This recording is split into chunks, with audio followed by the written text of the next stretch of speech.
obviously last year being what it was, you guys have had the full off season and all that. How different does it feel for you going into this year? Obviously last year was your first full time, so going into this year, how different does it feel at this point?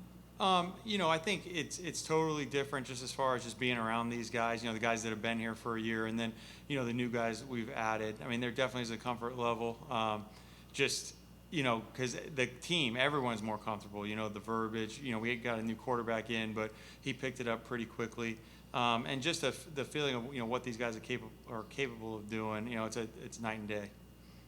To that end, I mean, without getting into last year, again, you had a young quarterback who was still learning versus a guy now in Fitzpatrick who has been there, done that in 38. How, for you, has that been allowed you to get more, maybe deeper into the playbook or just get further ahead perhaps than having to sort of kind of go step by step last year? Yeah, I mean, Fitz has been great. The communication between us has been really good, and he's, some guys, when you got a younger player, they don't really know what they like or they don't like, and Fitz has been around long enough to really be able to have input, and that's really helped, mold kind of what we're becoming.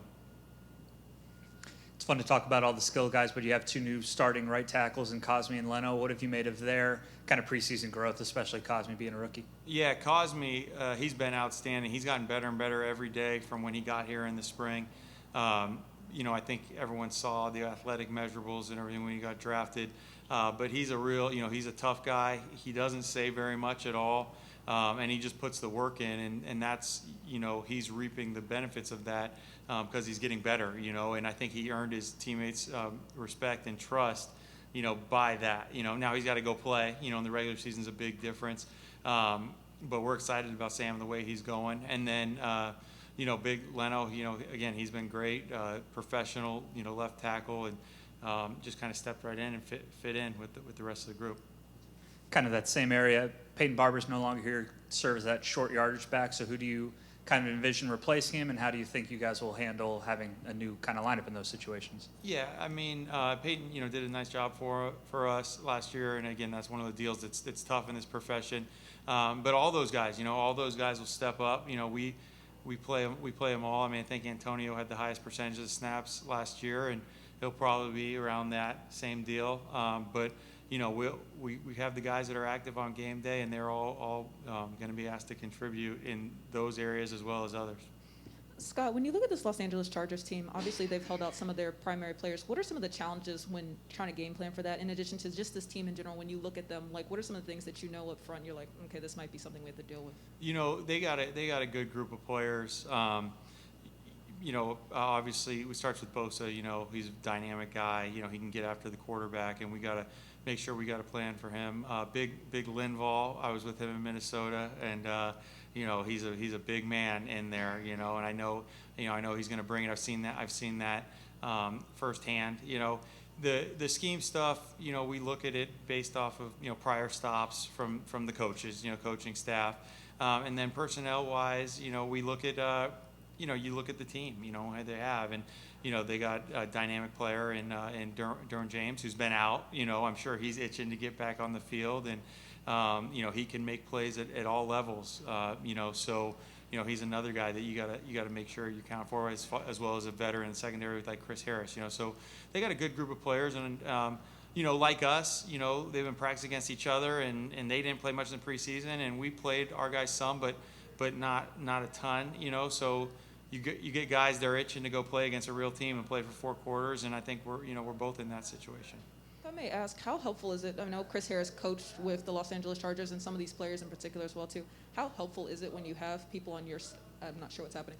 How helpful is it when you have people on your staff that do kind of know these players, like know some of them inside and out? Does that help at all at any level? Yeah, absolutely. Like we were talking about, just getting to know their personnel. And that was someone that spent time with them. That's a great resource, and we try to dig and use any resource that we can, to get as much knowledge as we can, especially when you're getting ready to play an opener, where there's not a lot just of film you can go off of. We talked to Terry yesterday, and he mentioned that Dax Milne and De'Ami Brown don't play like rookies. What have you seen from them, and what do you expect from them this upcoming Sunday if they play or have opportunities to play? Yeah, I expect them to go play and contribute. I mean, I think that the way Terry said it is great. I mean, because they don't. A lot of guys, sometimes, I'm not trying to talk down what the NFL is. It's very challenging, obviously, but some guys will come in and they make it bigger than it is. It is a great challenge, but the best way to approach that, to me, is just to jump right in it. And those are the kind of guys that have done it, and they're playing football like they've been doing their whole life, and they're competing and getting better. And there is some acclimation. There's some good days and bad days, but that's pretty much the case with everybody. And both those guys have really good skill set, and I think they'll be ready to go. Schedule question for you. It's been a weird year, obviously, with the new preseason games. You guys only had the 2 practices last week, then just the 2 this week, so a lot of off days mixed in. How do you balance keeping everybody fresh and refreshed versus being ready for this game? Yeah, well, we practiced 3 days last week, and then we practiced 3 days this week too. So, but there have been a lot of off days, and that was negotiated by the CBA. So we're gonna, we go by the league's rules, but our guys are ready. We got a lot of work in over training camp, and we want our guys to be fresh, and I think they will be. But we do some walkthroughs, and then I talk to guys all the time about the time that you're in the building.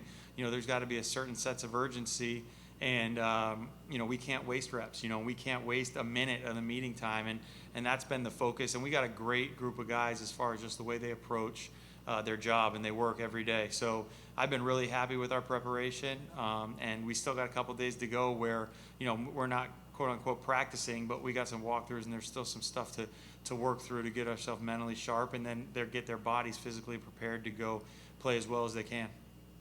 You had to prepare for the Rams last year going against that defense, and obviously they have great personnel, but what is it about that scheme that is so challenging to face and to kind of prepare for? Coach Staley does a great job as far as just, he kind of disguises his coverages. He does a nice job of making stuff look the same. His biggest thing is, he puts his playmakers in good positions, and he moves them around. So you can't just focus on a spot, So I'm sure he's got some of those up his sleeve, for the game. We're just going to have to adjust into that. But, coverage-wise, he gets a lot of eyes on the quarterback, and they'll, they rally and make tackles. And speaking of the Rams, they were great tacklers, and I expect, them to the Chargers to be good tacklers as well, and that's a challenge for our guys to be able to get those extra yards, But it's just a sound defense, that gives you multiple looks and really highlights their playmakers. Are there some schemes that are harder to prepare for than others? Yeah, I mean, yes and no. I wouldn't say which ones we've had trouble with or not. The toughest schemes are the ones where the guys have the better players. You know what I mean? And that has nothing to do with how good of a coach somebody is or not. I'm not trying to highlight or talk bad about a coach, but it makes your job a lot easier as a coach when you got guys that are defeating blocks and making tackles, or in offensive case breaking tackles, making big plays. But those are the most difficult games we have when we play teams that are really good players. But there are some different schemes that give you a little more trouble than others. Do you see that post-snap movement or that disguise that we're talking about as kind of counters to maybe the rise in pre-snap motion and certain different things by offenses, or? You know what? Yeah, I think so. I think I think there's a lot of teams that try to do it. They're really disciplined at it. Some teams will try to do it, but guys know where they need to get to for their assignment, and they kind of creep down in there and they give the quarterback a tell. Where these guys don't really do that. They're very disciplined of staying in their landmarks and getting where they need to post snap. The game's always evolving. We'll come up with something offensively and it'll work, and then the defense will come up, counter back, and then vice versa. And that's why you just got to keep learning and keep evolving as an offense, or otherwise, they'll figure you out. And shifting to Dyami Brown, I think one of the questions of him coming into the league was, him adapting to maybe being moved around the formation or running more of the route tree. What have you seen from him in terms of his development? No issue. I mean, everyone's gonna, no one's perfect, but that's the case with any receiver. But no issue. He's been above average in that standpoint. I think the questions for that were just because he didn't do it, and that to me, you just never know, and we try to spend time with guys pre-draft, but we only have a limited amount of time, and you don't really know. We've been through this with a lot of different receivers, and we've been through with guys that moved around some that just can't handle it when they get to the NFL, and then you get the flip side of that is this situation where he pretty much lined up on one side and outside the whole time, but we've moved him around a lot, and he hasn't missed a beat. So you just don't know about these guys until you get them in your building. Kind of going back to the scheme thing, what Staley does and Vic Fangio do with the two high safeties, the light boxes, is that unique? Is that new, or is this a new trend? Maybe it's becoming more popular, but it's not new. I mean, Coach Fangio's been doing this for years. We were in Minnesota and he was at the Bears, and we had some games against him. That was for 3 years, so he came 4 games. And this is, now there's some different wrinkles. Some of the fronts are a little bit different. But as far as like the basis of the defense, it's been around for a while. It's just, this is, Coach Staley, just like I think anybody, when they get their opportunity, he has put his own spin on it, and that's kind of what you're seeing. One thing Ron has mentioned quite a bit is the maturity of the team as a whole, making sure that they don't just rest on the success of last season, they come back to work and really put in the time for this season.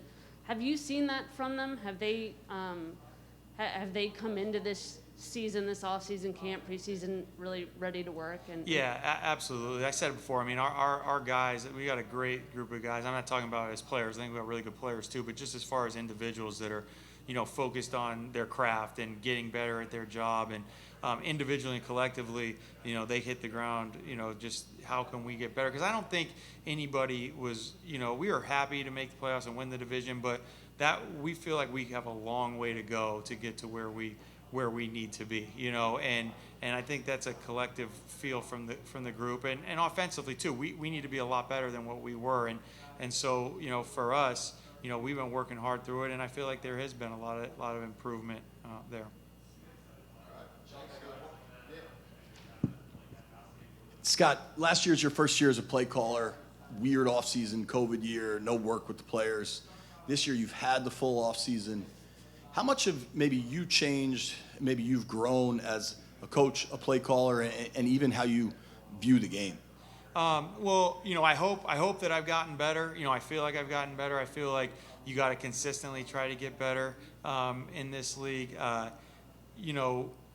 This year, just having the time with the players, I think, is huge. Like to what you're talking about, and then also just like the group. I think our entire group has gotten better. We've gotten better, and that to me is what's going to help us. More than me calling my whatever number game this is that I've called as opposed to second. I think just overall, like working with our coaching staff, the players that we've brought in, the guys that we've had, the overall improvement. That's going to really, not like coming up with some new play or doing anything like that. That's what's really going to speak to our success, over the course of this season.